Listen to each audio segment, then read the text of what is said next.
Nossa lei, nosso governo e nossa ciência precisam que raciocinemos sobre uma variedade de fenômenos complicados em direção ao resultado esperado. Até mesmo nossos jogos como xadrez nos levam a exercitar todas essas faculdades em alto grau. Um cérebro ligeiramente maior que o de um gorila teria sido suficiente para o desenvolvimento mental limitado do selvagem. E temos que admitir que o cérebro enorme que ele possui nunca poderia ter sido desenvolvido apenas pelas leis da evolução, cuja essência é levar a um grau de organização exatamente proporcional às necessidades de cada espécie, e nunca além delas. A seleção natural poderia apenas ter dado ao homem selvagem um cérebro ligeiramente superior ao de um símio, mas em vez disso, ele possui um apenas ligeiramente inferior ao de um filósofo. Essa frase, dita por Alfred Russel Wallace, diga-se de passagem, o co-descobridor da teoria da seleção natural, apesar de tender para um caminho criacionista, levanta uma questão muito interessante sobre a nossa mente. Ou melhor, o que é a nossa mente e ainda mais, onde está a nossa mente, já que, aparentemente, não apenas no cérebro. De fato, a inteligência abstrata não teria utilidade para os humanos ancestrais. Sendo assim, por que nós temos a capacidade de engajar em proezas intelectuais abstratas, como ciência, filosofia, lei, linguagem, matemática, física? O meu cérebro me ajuda a planejar, resolver problemas, lembrar, mas a gente também pode resolver problemas com a calculadora, lembrar a partir de anotações e entre outros exemplos. O cérebro em si é só tecido, proteína, gordura. Já a mente é um órgão enorme e sempre em expansão, feito de tecido, pedra, construções, concreto, pessoas. Sim, pessoas. Pela comunicação, outras pessoas podem se tornar extensões da sua mente. Você pode acessar suas memórias, percepções e conhecimentos. E para isso basta você perguntar ou não. Eu não preciso estudar medicina veterinária nem entender de mecânica automotiva, porque outras pessoas farão isso por mim enquanto eu faço coisas para elas. Nós somos uma grande massa interdependente e em crescimento, formada por indivíduos, como propuseram Andy Clark e David Chalmers em 1998, guiados por uma ideia chamada razão, ou raciocínio, se preferir, que teoricamente nos leva a melhores condições de vida, bem-estar social e menos sofrimento. O órgão que usamos para raciocinar demora milhões de anos para evoluir. Enquanto isso, os produtos do nosso raciocínio crescem e mudam absurdamente rápido, em ritmo exponencial. A população humana, nossas criações e construções caminham mais rápido do que nossa real capacidade cognitiva. E as suas consequências, como a emissão de gases prejudiciais para a nossa atmosfera, nos mostram que, por mais contraintuitivo que pareça, a solução provavelmente não é ser mais racional. Mas então, como poderíamos parar de emitir bilhões de toneladas de gases prejudiciais e chegar a emitir zero? Como recomeçar tudo isso, levando em consideração que não só as coisas precisam ser repensadas, mas também os valores, hábitos e tradições de toda uma espécie? O conceito de hiperobjeto, de Timothy Morton, descreve exatamente a noção de algo tão grande e distribuído que permeia todas as nossas mentes e ações, mesmo sem ser possível defini-lo precisamente.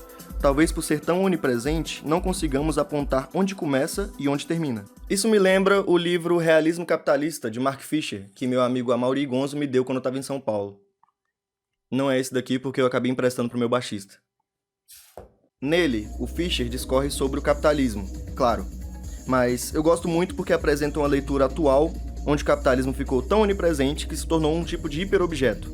A frase "é mais fácil imaginar o fim do mundo do que o fim do capitalismo" resume bem do que se trata. Nossas vidas estão cercadas por essa lógica vinda de todos os lados. Uma lógica que todos seguem. Você pode criticá-lo abertamente, mas apenas porque a sensação predominante é de que essa crítica é inútil e inofensiva.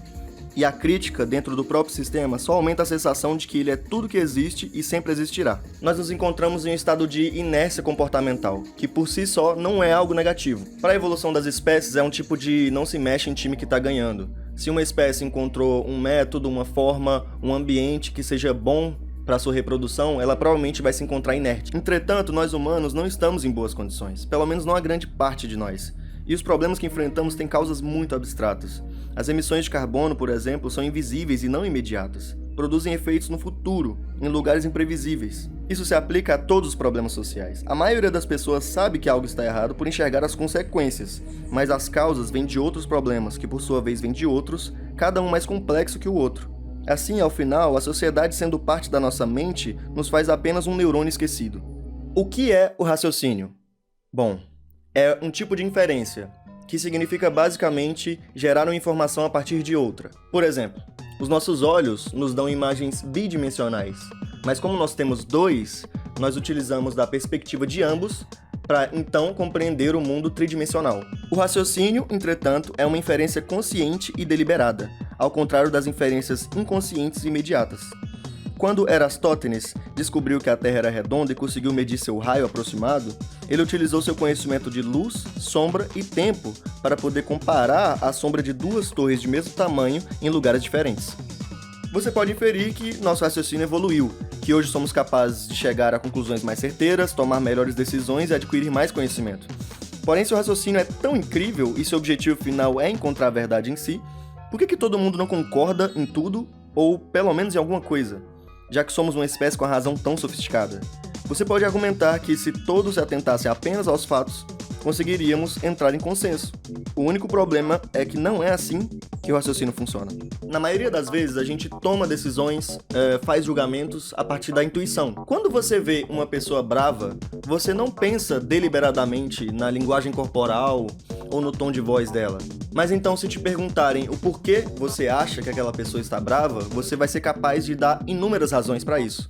Ou seja, em vez de usar o raciocínio para chegar em uma conclusão, você usou da conclusão para desenvolver o raciocínio. Pessoas que escolhem entre dois produtos tendem a escolher aquele com mais funcionalidades, mesmo que não planejem usar dessas funcionalidades e nem queiram elas. Talvez só porque seria mais fácil justificar para os outros o porquê ela comprou aquele objeto.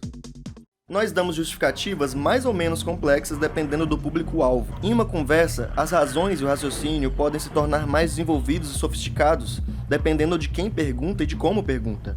Pessoalmente, eu sempre senti que meu raciocínio ficava mais apurado na presença de certas pessoas. Como se eu falasse coisas que nem sabia que sabia, provavelmente porque realmente não sabia. Foi descoberto naquele momento, por meio de um raciocínio intrinsecamente coletivo. O contrário também acontece. Pesquisas feitas por apenas um indivíduo, mesmo involuntariamente, tendem a confirmar aquilo que já queriam encontrar, deixando de lado informações inconvenientes.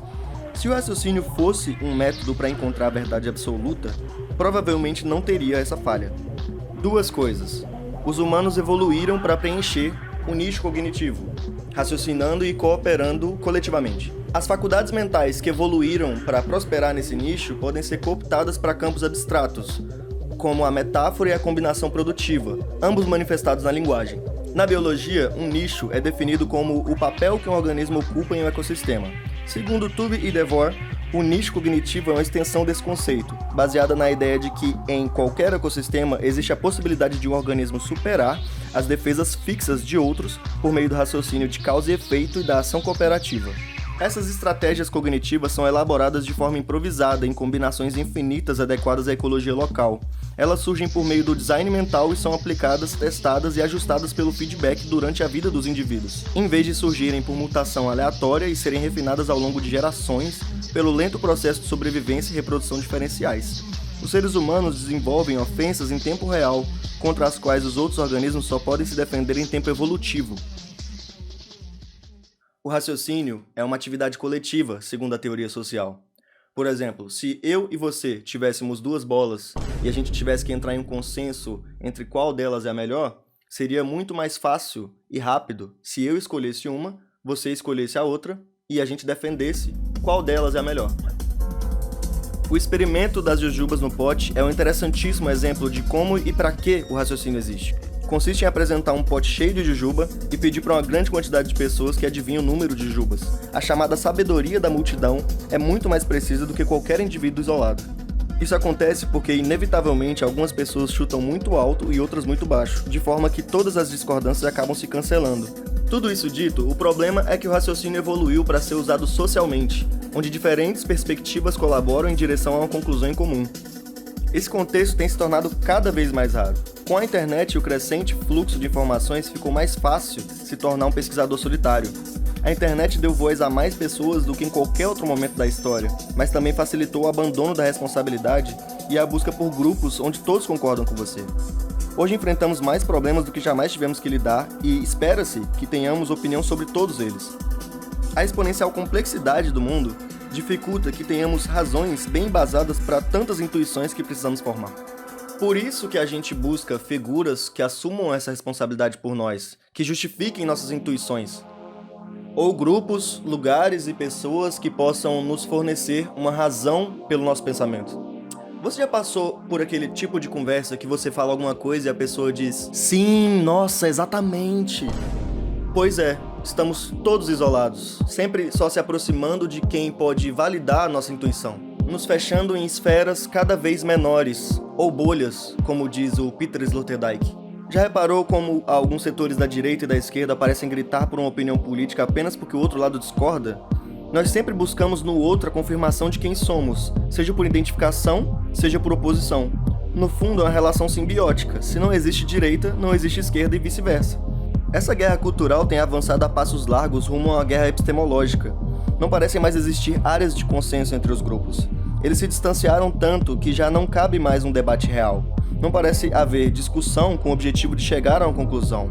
E com a cultura do espetáculo acentuada pela internet, os debates se tornam passarelas ou ringues. Ambos tentam agradar seus respectivos públicos sem espaço para risco ou discordância. Eu sou de esquerda radical e eu não me excluo do problema. Dentro do próprio âmbito comunista, a discordância já não é mais vista como espaço para encontrar consensos ou então sentido. A lógica é, se você não concorda 100% com algo, a possibilidade de raciocínio se cancela. Só é permitido o raciocínio com viés de confirmação. Estamos desaprendendo a suportar o desconforto. Ironicamente, mas previsivelmente, a cultura do consumismo e do conforto afetou também o pensamento comunista, a ponto de desarmá-lo. Ele deixou de ser um agente do desconforto e se tornou o contrário.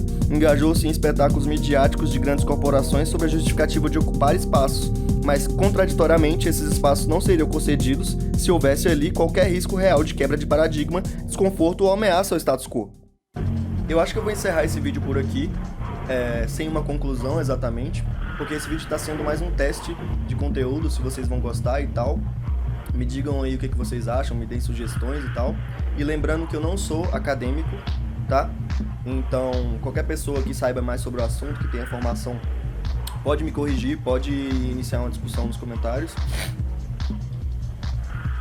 E é isso, todos os lugares de onde eu tirei essas informações, os autores, livros e artigos e vídeos, eu vou deixar na descrição. Até mais.